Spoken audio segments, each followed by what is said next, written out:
Charging by friction का ये question है। मैंने आंसर छिपा रखा है। अब इसे पॉज करके एक बार खुद से अटेम्प्ट कर लीजिए। जब अटेम्प्ट कर लीजिए इसके बाद फिर आंसर देखिए। आंसर मैं डिस्प्ले करा रहा हूँ, देखिए इसका आंसर आएगा बी ऑप्शन। नाउ एक्सप्लेनेशन की बात करेंगे।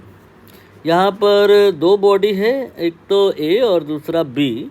इनको चार्ज किया गया है with equal magnitude of charge, but A with positive charge and be with negative.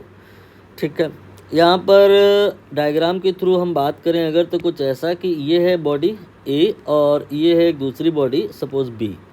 इनका मास अभी तो फ़िलहाल अगर हम कहें तो M A and M B है, M A and M B. फिर हुआ क्या कि इन बॉडीज़ में हमें चार्ज डेवलप करना है।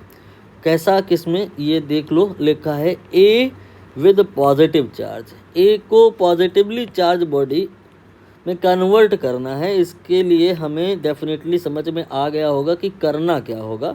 इलेक्ट्रॉन इस बॉडी से हमको रिमूव करना होगा, इलेक्ट्रॉन रिमूव। जैसा कि आपको मैं ऑलरेडी बता चुका हूँ थ्योरी की क्लास में कि जो भी उंगली पेच है वो इलेक्ट्रॉन के साथ ही पॉसिबल है।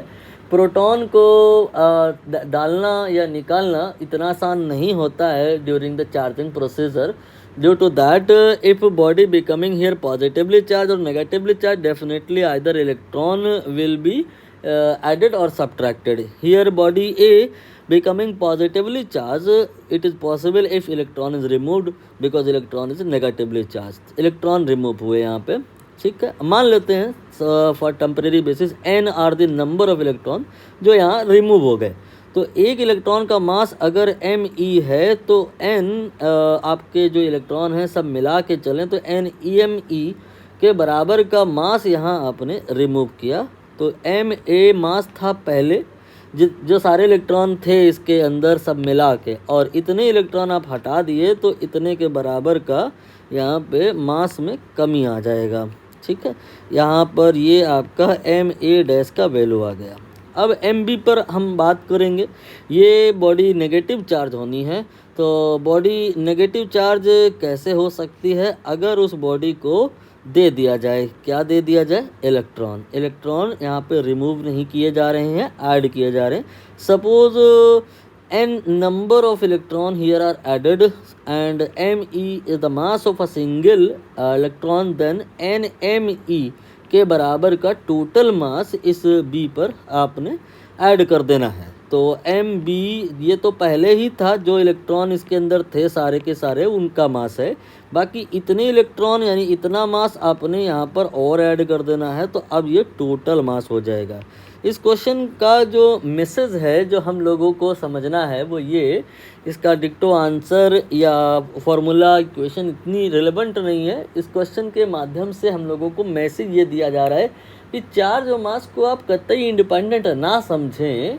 चार्ज करने के लिए बॉडी को हमें जब करना होता है तो मास कम ज़्यादा होता है, क्योंकि एकदम से आपसे कोई कल को पूछ बैठे कि हमने बॉडी को पॉजिटिव चार्ज किया, बताइए उसका मास घट जाएगा, बढ़ जाएगा या वही रहेगा।